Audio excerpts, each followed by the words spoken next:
Ó, vamos parar com essa história de que crente não pode assistir Copa porque a Copa é do mundo. Pelo amor de Deus, o termo mundo aqui não quer dizer que é algo mundano, secular, algo profano, mas é algo que envolve todas as nações, todos os povos. Quando você estuda a palavra de Deus, mundo não significa apenas o presente século ou o império das trevas, mas também aponta para o conjunto da humanidade como um todo. Por exemplo, Deus amou o mundo de tal maneira que deu seu Filho unigênito para que todo aquele que nele crê não pereça, mas tenha a vida eterna. Então, dito isto, vamos parar com essa história de que crente não pode assistir Copa porque a Copa é do mundo, beleza? Agora, falando sério, nos últimos dias uma coisa tomou as redes sociais dos cristãos. Algumas igrejas transmitiram o jogo do Brasil no telão do culto. E aí o mundo evangélico foi ao chão. Todo mundo com uma opinião. Todo mundo indignado, todo mundo com um versículo na ponta da língua. E eu precisava vir aqui falar sobre isso. Não para defender ninguém, não para atacar ninguém, mas para colocar os pontos nos is, de uma vez por todas, gente. Porque essa polêmica revelou um problema muito maior do que futebol numa tela. Revelou que a maioria das pessoas está usando o critério errado, tanto quem transmitiu o jogo quanto quem se escandalizou. Vou ser direto com vocês. Os dois lados dessa discussão estão errando a pergunta. Quem transmitiu o jogo errou a pergunta. Quem ficou escandalizado errou a pergunta também. A pergunta errada é a seguinte: por que ou não pode ter futebol no telão da igreja? Mas na verdade a pergunta certa é: o que é a igreja? E para que ela se reúne?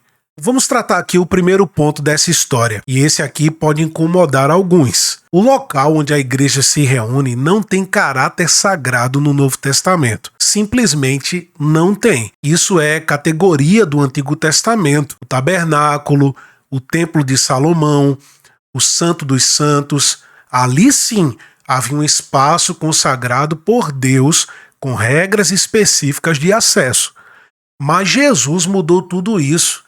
Lembra da conversa que ele teve com a samaritana? Ele disse para ela que a hora viria e já tinha chegado em que os verdadeiros adoradores adorariam ao Pai em espírito e em verdade. João 4:23. Ele estava dizendo: o critério da adoração não é mais geográfico, não é mais arquitetônico, é espiritual, gente. No livro de Atos, a igreja se reunia em casas, em rios, em sinagogas, em prisões, ao ar livre. Paulo pregou em lugares inusitados, como um areópago grego, numa sala de aula, na praia também. Então, quem está escandalizando com o templo sendo desonrado está usando uma categoria que Jesus aposentou. Se é um galpão, se é na casa de um irmão, se é num estádio, onde o povo de Deus se reúne para adorar, ali a igreja está. O espaço não é o problema, mas a assembleia tem propósito, e isso importa. Mas, e esse mas é importante, o fato de o espaço não ser sagrado não significa que a assembleia pode fazer qualquer coisa. A palavra igreja, que quer dizer eclésia no grego, os convocados, uma assembleia reunida com propósito definido. Toda convocação tem uma pauta. Você não convoca pessoas para o vazio. Quando a igreja se reúne, ela se reúne para alguma coisa. E o Novo Testamento é muito mais claro sobre o que é esta pauta. Ensino da palavra, comunhão, oração, celebração da mesa do Senhor, edificação mútua. Então o problema de transmitir o jogo não é que o espaço ficou impuro. O problema é que a assembleia foi convocada e entregue a outra coisa. O que está sendo priorizado quando o povo de Deus se reúne? Isso é que um pastor, um apóstolo, um líder tem que resolver. Essa pergunta não tem resposta fácil, mas tem resposta certa. Deixa eu te contar uma coisa que aconteceu comigo. Eu estava dando aula numa cidade e antes de começar a aula eles colocavam um aplicativo de música para tocar enquanto os alunos iam chegando. Músicas de louvor, ambiente de adoração, tudo certo até aqui. Só que eles tinham uma conta gratuita e essa conta tinha anúncios. E no meio das músicas de louvor entrou uma propaganda de uma cantora mundana, promíscua, aquele tipo de coisa. E rapaz, o pessoal saiu voando em cima do computador para tirar aquilo dali o mais rápido possível. Um desespero. E aquela cena ficou na minha cabeça, porque eu olhei para aquilo e perguntei: essa mesma urgência existe em casa? Quando passa uma cena no meio de uma série, quando aparece um anúncio no celular, quando toca uma música no rádio do carro, quando vem uma fala, uma imagem, um conteúdo que não edifica, existe esse mesmo desespero para desligar, mudar ou para não dar ouvidos? Ou será que em casa a gente deixa passar? Porque o que eu vi naquele dia não foi santidade, foi uma mentalidade religiosa. E tem uma diferença enorme entre as duas. A mentalidade religiosa foi herdada, ela não foi pensada, foi reproduzida. As pessoas fazem porque faz sentido, ou porque sempre foi assim, porque é o que a tribo espera. E a mentalidade religiosa diz: o que acontece no templo é sagrado, o que acontece em casa é privado. Mas o Evangelho diz outra coisa.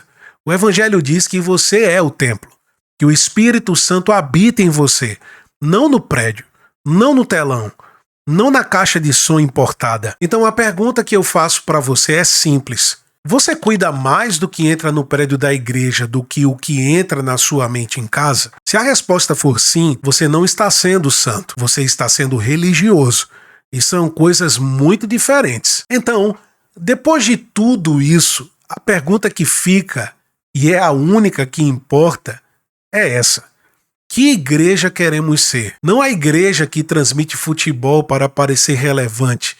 Não a igreja que se escandaliza com futebol, mas vive igual ao mundo na segunda-feira. A igreja que o Novo Testamento descreve é uma comunidade de pessoas que foram genuinamente transformadas, que vivem de forma diferente, não porque seguem uma lista de proibições religiosas, mas porque encontraram algo tão maior que as coisas do mundo perderam o apelo. Essa igreja não precisa de futebol no telão para atrair as pessoas, mas também não precisa de escândalos performáticos para parecer santa. Ela precisa de uma coisa: ser o que ela é, a eclésia convocada, o corpo de Cristo, a comunidade do Espírito Santo. Não vos conformeis com esse século, mas transformai-vos pela renovação da vossa mente. Romanos 12:2.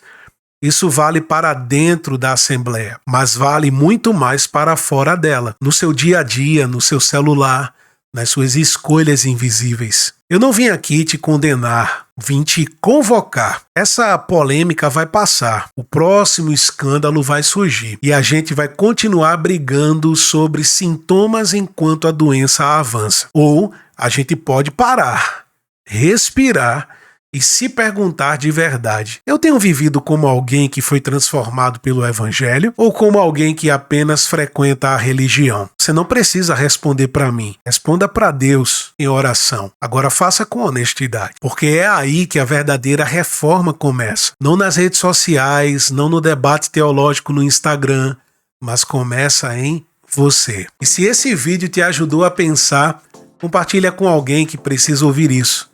Deixa aqui o seu comentário para que a gente possa saber o que você achou. E se você ainda não conhece o ministério, se inscreve no canal e me segue no Instagram, que a gente continua essa conversa por lá. Até o próximo vídeo. Que Deus te abençoe. Shalom!